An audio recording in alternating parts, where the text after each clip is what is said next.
Hello friends, welcome to அரசி சமையல். இன்றைக்கி நம்ம வீட்டு வீடியோவில் சேமியா வச்சு ஒரு காலையில் உள்ள பிரேக்ஃபாஸ்ட் செஞ்சுக்கலாம். நான் வந்து 1 கப் சேமியா, இதை வந்து ஒரு 3 கப் தண்ணி ஊற்றி ஊற வச்சுக்கிறேன்.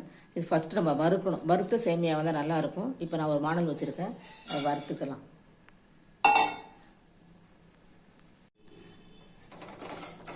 சேமியா வறுத்துக்கிட்டு இருக்கேன். இதை வறுத்த உடனே 3 கப் தண்ணி வச்சு, நம்ம 1 கப் சேமியா எடுத்துருக்கோம், 3 கப் தண்ணி வச்சு அதை ஊற வச்சுக்கலாம். நான் வந்து எண்ணெய் ஊற்றிட்டேன். நீங்கள் வெறுமனே கூட வறுத்துக்கலாம். அந்த தண்ணி கொஞ்சம் அதிகமாக வச்சுட்டிங்கன்னா அது கீழே ஊற்றணும். இதுலேயே ஊறிடும். ஒரு 10 நிமிஷம் ஊறிக்கலாம். 10 நிமிஷத்துலேருந்து 20 நிமிஷம் வரைக்கும் ஊறும். நான் ஊறின பிறகு சொல்கிறேன் எவ்வளோ டைம். இப்போ சேமியா வறுத்து அந்த தண்ணியில் நான் சுடு தண்ணி ஊற வச்சு, தண்ணி கொதிக்க வச்சு அந்த தண்ணியில் போட்டு ஊற வச்சுருக்கேன். ஒரு 10 நிமிஷம் ஊறட்டும். நம்ம ஒரு தாளிப்பு ரெடி பண்ணிக்கலாம். அதுக்கு நம்ம அடுத்து வெங்காயம் நறுக்கிக்கலாம்.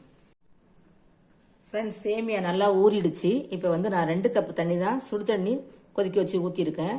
ஏன்னா இதை வடிச்சிடணும். நான் வந்து வடிச்சிட்டேன். சும்மா கொஞ்சம் தண்ணி இருக்குது. அதுக்கப்புறம் வந்து ஒரு கேரட்டு, ஒரு வெங்காயம், ஒரு பச்சை மிளகாய், இஞ்சி ஒரு துண்டு, கருவேப்பிலை, மல்லி இலை. இப்போ நம்ம இதை எண்ணெய் ஊற்றி வதக்கிக்கலாம். இப்போ நம்ம 1 ஸ்பூன் எண்ணெய் விட்டுக்கலாம்.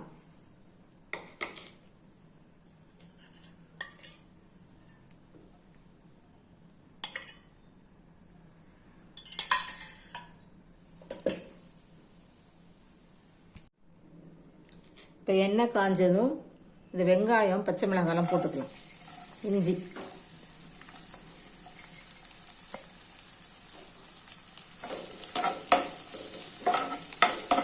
லேசாக வதங்கினா போதும். அப்படியே இந்த கேரட்டு, கருவேப்பிலை எல்லாத்தையும் போட்டுக்கலாம்.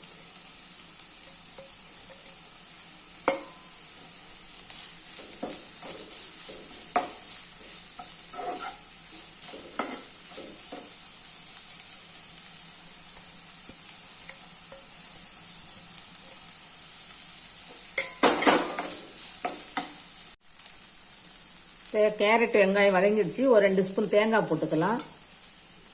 உப்பு சேர்த்துக்கலாம். தேங்காய் போட்டால் நல்லாயிருக்கும், அதனால் தேங்காய் போட்டுக்கலாம். நீங்கள் விருப்பம் இல்லாதவங்க போட தேவையில்லை. இப்போ உப்பு சேர்த்துக்கலாம். சேமியாவுக்கு சேர்த்து உப்பு சேர்த்துக்கலாம். நான் சேமியாவை வேறு பாத்திரத்தில் மாற்றிக்கிட்டேன்.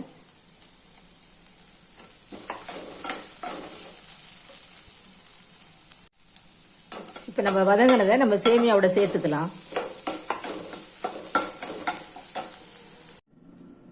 இப்போ இந்த சேமியா, வெங்காயம், கேரட்டோட கடலை மாவு ஒரு 1/4 கப்பு, சின்ன கப்பால் 1/4 கப்பு போட்டிருக்கேன். இதையும் நம்ம கலந்துக்கலாம். கரண்டியால் கலந்துட்டு அதுக்கப்புறம் கையால் கலந்துக்கலாம். இந்த மாதிரி கையால் நல்லா பிசைஞ்சிக்கலாம். தண்ணி பத்தில் தண்ணி ஊற்றிக்கலாம். இதை நம்ம வந்து தோசைக்கல்லில் அடை மாதிரி ஊற்ற போகிறோம். தட்டி ஊற்றிக்கலாம். இந்த மாதிரி நல்லா பிசைஞ்சிக்கணும். கையால் உருண்டை பிடிக்கிற அளவுக்கு வச்சுக்கலாம்.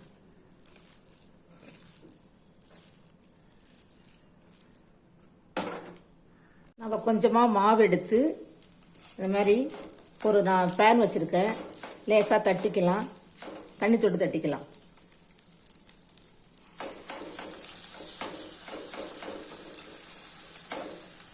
மெல்லிசாக கொஞ்சம் தட்டிக்கோங்க, அப்போ தான் நல்லாயிருக்கும். அதுக்கு மேலே நம்ம எண்ணெய் விட்டுக்கலாம்.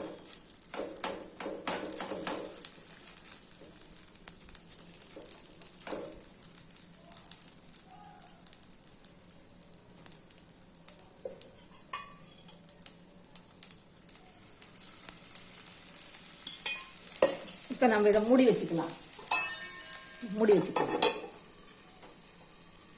நான் 1 நிமிஷம் ஆன உடனே திருப்பி போட்டிருக்கேன். லேசாக திருப்பி போட்டிருக்கேன். இப்போ வேகட்டும். இது மாதிரி எல்லா சேமியாவையும் செஞ்சுக்கலாம். இது சூப்பராக இருக்கும், ஹெல்த்தியாக இருக்கும். காலையில் ஈவினிங் ஸ்நாக்ஸாகவும் பிள்ளைகளுக்கு செஞ்சு கொடுக்கலாம். இந்த மாவுக்கு வந்து ஒரு 4 to 5 வரும். சின்ன சின்ன சைஸானா 6 கூட வரும். நான் 1 கப்பு தான் எடுத்திருந்தேன்.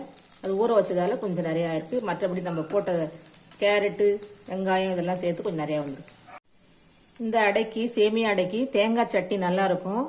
நீங்கள் வேறு உங்களுக்கு என்ன விருப்பமோ அது செஞ்சுக்கோங்க. கெட்டியான தேங்காய் சட்னி நல்லாயிருக்கும். இது வந்து காலையில் சாப்பிடும்போது சூப்பராகவும் இருக்கும். பிள்ளைகளுக்கு ஒன்று சாயங்காலம் 2 கொடுத்து ஒரு டீ கொடுத்தீங்கன்னா சூப்பராக சந்தோஷப்படுவாங்க ஸ்கூல் விட்டு வந்தோடனே. இந்த சேமியா அடை வந்து இன்னொரு தடவை பார்த்துக்கலாம் எப்படி இருக்கும். இன்னும் கொஞ்சம் இந்த பக்கம் வேகணும். கொஞ்சம் சின்னதாக செஞ்சால் உடையாமல் இருக்கும். ஏன்னா அதில் சேமியா பிரிஞ்சு வரும் இல்லையா, அதனால எல்லாருக்கும் நன்றி. இந்த மாதிரி கையில் எண்ணெய் தடவிட்டு சின்னதாக செஞ்சு போட்டால் ஈஸியாக இருக்குது எடுக்கிறதுக்கு.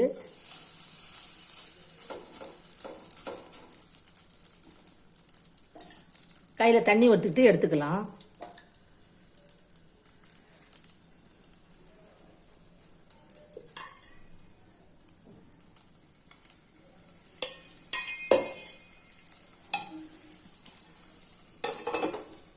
வாழையில வச்சு கூட தட்டிக்கலாம், பிளாஸ்டிக் கவர் வச்சு தட்டிக்கலாம். நீங்களும் அது மாதிரி செஞ்சு பாருங்கள். வாங்க சேமியா அடை ஹெல்த்தியாக இப்போ நம்ம சாப்பிட்டுக்கலாம் தேங்காய் சட்னியுடன்.